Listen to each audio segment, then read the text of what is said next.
Papa, cette semaine dans la paracha, on parle des espions. Tu peux m'expliquer? Les espions, c'était des agents doubles qui devaient explorer la terre d'Israël pour explorer la meilleure façon de la conquérir à l'époque de Moïse.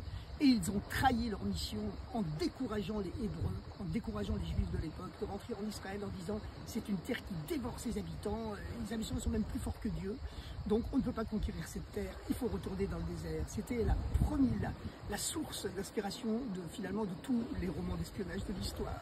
La trahison des espions qui est mentionnée dans la Bible. Mais papa, ils avaient peur des Cananéens alors qu'ils venaient de survivre aux Égyptiens et à la mer Rouge. Dieu il leur a fait gagner les Égyptiens et les Égyptiens ils étaient les maîtres des Cananéens. Comment ils en avaient peur?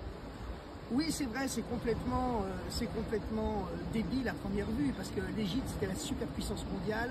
C'est comme si aujourd'hui on a peur de la principauté de Monaco alors qu'on a écrasé la Russie, la Chine et les États-Unis d'Amérique ensemble. Mais en vérité, la raison, elle était spirituelle, elle était métaphysique. C'est que ces espions, c'était de grands maîtres spirituels.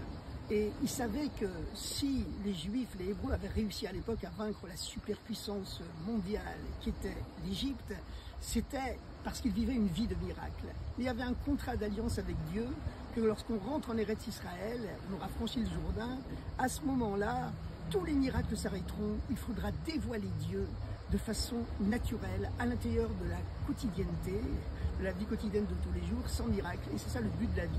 C'est d'unir le matériel au spirituel et de ne pas rester prisonnier d'une vie de miracle.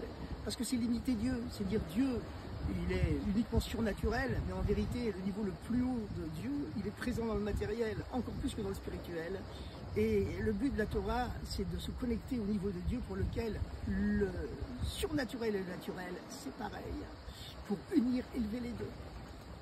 Pourquoi ils n'ont pas dit, ceux qui voulaient défendre la terre d'Israël, ils n'ont pas dit oui, mais Hachem nous a fait plein de miracles, il ne faut pas avoir peur avec tous les miracles qu'on a fait, qu'on a eu, on ne devrait pas avoir peur.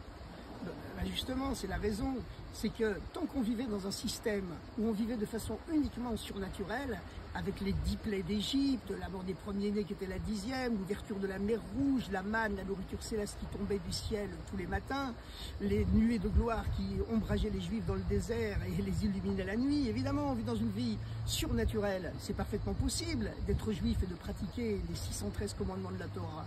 Mais quand on va rentrer dans le monde matériel, qu'il n'y aura plus du tout de miracle, rester attaché à Dieu, alors que la matérialité va nous dévorer, c'est ce qu'il voulait dire avec cette phrase célèbre, c'est une terre qui dévore ses habitants, ça veut dire la matérialité de la vie quotidienne va dévorer les gens, ils vont penser qu'au business, qu'à leur vie ça va être trop dur, et ils vont se détacher de Dieu et du spirituel.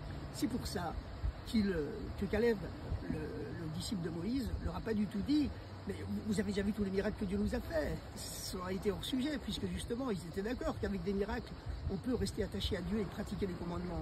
Mais rester attaché à Dieu et pratiquer les commandements dans une vie sans miracle, pour dévoiler que Dieu, il est encore plus présent dans le naturel que dans le surnaturel, qu'il est au-delà des deux et peut réunir les deux, et c'est ce niveau-delà de Dieu avec lequel on veut rentrer en contact pour dévoiler l'essence de Dieu qui est présente en exil dans le matériel et la dévoiler.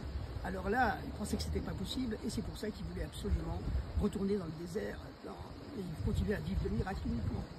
J'ai compris, merci.